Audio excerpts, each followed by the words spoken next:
ಎಲ್ಲರಿಗೂ ನಮಸ್ಕಾರ.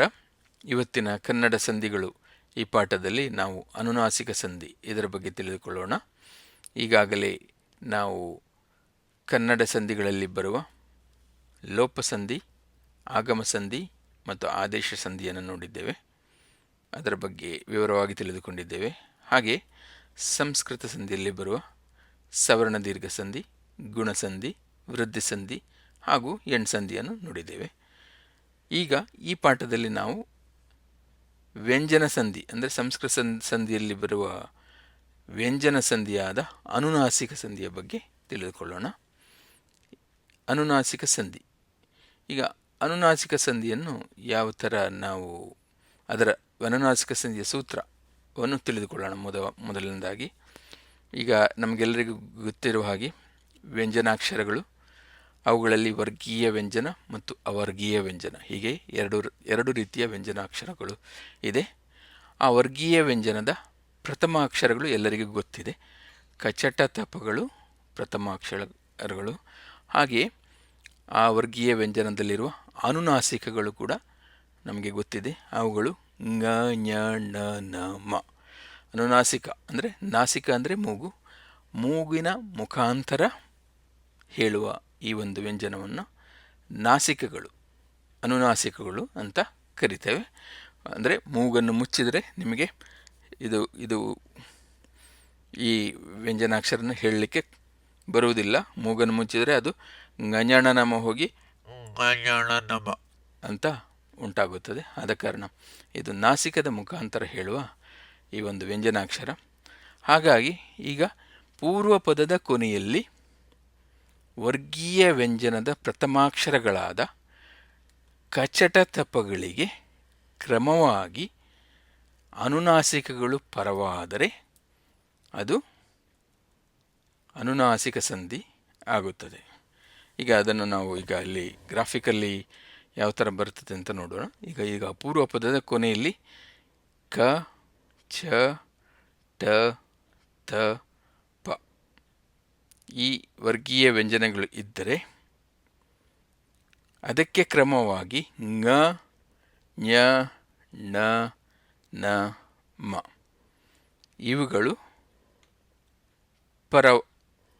ಪರವಾಗಿ, ಈ ಅನುನಾಸಿಕಗಳು ಪರವಾಗಿದ್ದರೆ ಇದನ್ನು ಅನುನಾಸಿಕ ಸಂಧಿ ಎಂದು ಕರೆಯುತ್ತೇವೆ ಅಲ್ವಾ. ಕಾಗೆ ಕ್ರಮವಾಗಿ ಂಗ, ಚಾಗೆ ಕ್ರಮವಾಗಿ ಞ, ಟಾಗೆ ಕ್ರಮವಾಗಿ ಣ, ಥಾಗೆ ಕ್ರಮವಾಗಿ ನ, ಹಾಗೆ ಪಾಗ ಕ್ರಮವಾಗಿ ಮ. ಈ ಅನುನಾಸಿಕಗಳು ಬಂದಾಗ ಅದನ್ನು ಅನುನಾಸಿಕ ಸಂಧಿ ಎಂದು ಕರೆಯುತ್ತೇವೆ. ಈಗ ಇನ್ನೊಂದು ಉದಾಹರಣೆಯನ್ನು ತೆಗೆದುಕೊಳ್ಳೋಣ. ಈ ಒಂದು ವಾಕ್ಯವನ್ನು ಗಮನಿಸಿ. ಇಲ್ಲಿ ಕವಿ ಕುವೆಂಪುರವರು, ಈ ಚಿತ್ರದಲ್ಲಿ ಕವಿ ಕುವೆಂಪುರವರು ಕಾಣಿಸ್ತಾ ಇದ್ದಾರೆ. ಇದು ಕುವೆಂಪು ಅವರ ಮನೆ. ಇಲ್ಲಿ ಕವಿ ಕುವೆಂಪುರವರು ಕನ್ನಡ ವಾಗ್ಮಯನ ಮೇರು ಕವಿ ಅಲ್ವಾ. ವಾಗ್ಮಯ, ಈ ವಾಕ್ಯದಲ್ಲಿರುವ ವಾಗ್ಮಯ ಎನ್ನುವ ಈ ಒಂದು ಪದವನ್ನು ತೆಗೆದುಕೊಳ್ಳೋಣ. ಇದರಲ್ಲಿ ಯಾವ ಥರ ಅನುನಾಸಿಕ ಸಂಧಿ ಉಂಟಾಗಿದೆ ಅನ್ನೋದನ್ನು ತಿಳಿದುಕೊಳ್ಳೋಣ. ಈಗ ವಾಗ್ಮಯ ಈ ಪದವನ್ನು ಬಿಡಿಸಿದಾಗ ನಮಗೆ ವಾಕ್ ಪ್ಲಸ್ ಮಯ, ವಾಕ್ ಅಂದರೆ ಮಾತಾಡೋದು, ಮಯ ಅಂದರೆ ವಾಗ್ಮಯ ಆಗ್ತದೆ. ಇಲ್ಲಿ ಪೂರ್ವ ಪದದಲ್ಲಿರುವ ಕ ಎನ್ನುವ ವ್ಯಂಜನಕ್ಕೆ ಬದಲಾಗಿ ಮ, ಂಗ ಎನ್ನುವ ವ್ಯಂಜನವು ಬಂದಿದೆ.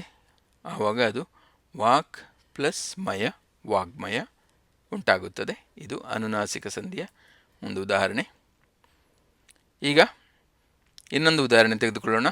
ಇಲ್ಲಿ ಮೂರು ಮುಖದ ಷಣ್ಮುಖ ಅಂದರೆ ಈ ಷಣ್ಮುಖನಿಗೆ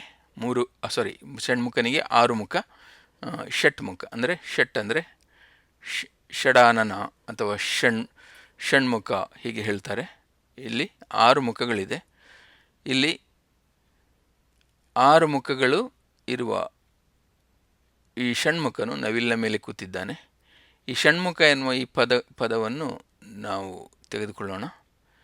ಅದನ್ನು ಬಿಡಿಸಿದಾಗ ಅದು ಷಟ್ ಪ್ಲಸ್ ಮುಖ ಅಂದರೆ ಷಣ್ಮುಖ ಆಗ್ತದೆ. ಈಗ ಇಲ್ಲಿ ಪೂರ್ವ ಪದದ ಕೊನೆಯ ಅಕ್ಷರದಲ್ಲಿ ಇರುವ ಠ ಅಲ್ವಾ, ಕೊನೆಯ ಅಕ್ಷರದಲ್ಲಿ ಟ ಇದೆ. ಅದನ್ನು ಅದರ ಬದಲಾಗಿ ಣ ಣ ಈ ಅನುನಾಸಿಕವು ಪರವಾಗಿ ಬರ್ತದೆ. ಆವಾಗ ಇದು ಷಣ್ಮುಖ ಎನ್ನುವ ಈ ಒಂದು ಪದವು ಉಂಟಾಗುತ್ತದೆ. ಸೊ ಇದು ಅನುನಾಸಿಕ ಸಂಧಿಯ ಇನ್ನೊಂದು ಉದಾಹರಣೆ ಅಲ್ವಾ. ಈಗ ಮತ್ತೊಂದು ಉದಾಹರಣೆಯನ್ನು ನೋಡೋಣ. ಇಲ್ಲಿ ನೀವು ನೋಡ್ಬೋದು, ವಿಜ್ಞಾನಿಗಳಿಗೆ ಸನ್ಮಾನ ಮಾಡಲಾಯಿತು ಅಲ್ವಾ. ಈ ವಾಕ್ಯದಲ್ಲಿ ಏನು ಇದೆ, ವಿಜ್ಞಾನಿಗಳಿಗೆ ಸನ್ಮಾನ ಮಾಡಲಾಯಿತು.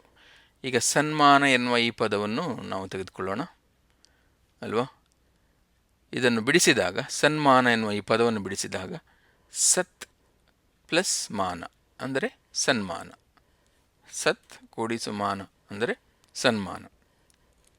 ಇಲ್ಲಿ ಪೂರ್ವಪದದ ಕೊನೆಯ ವ್ಯಂಜನ, ಪೂರ್ವಪದದ ಕೊನೆಯ ಅಕ್ಷರವಾದ ಅದರಲ್ಲೂ ಪ್ರಥಮ ವ್ಯಂಜನ ಥ ಅಲ್ವಾ. ಥ ನಿಮಗೆ ಥ ಕಾಣಿಸ್ತಾ ಇದೆ. ಈ ಥ ಅದಕ್ಕೆ ಅನುನಾಸಿಕವಾದ ನ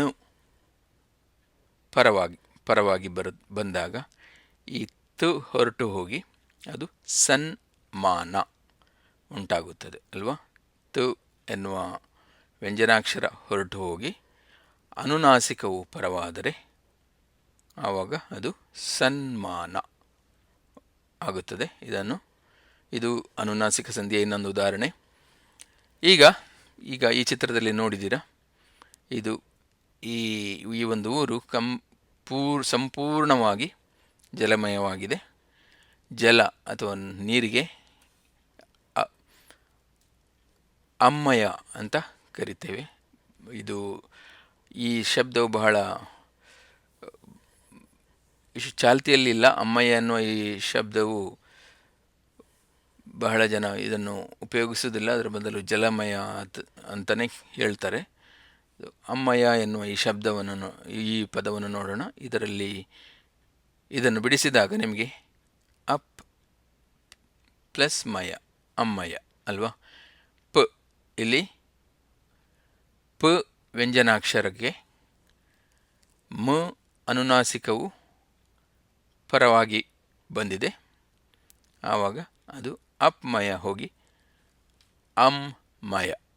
ಅಮ್ಮಯ ಎನ್ನುವ ಪದವು ಉಂಟಾಗುತ್ತದೆ. ಇದು ಕೂಡ ಅನುನಾಸಿಕ ಸಂಧಿಯ ಇನ್ನೊಂದು ಉದಾಹರಣೆ. ಇಲ್ಲಿಗೆ ಈ ಅನುನಾಸಿಕ ಸಂಧಿಯ ಬಗ್ಗೆ ನಾವು ತಿಳಿದುಕೊಂಡಿದ್ದೇವೆ.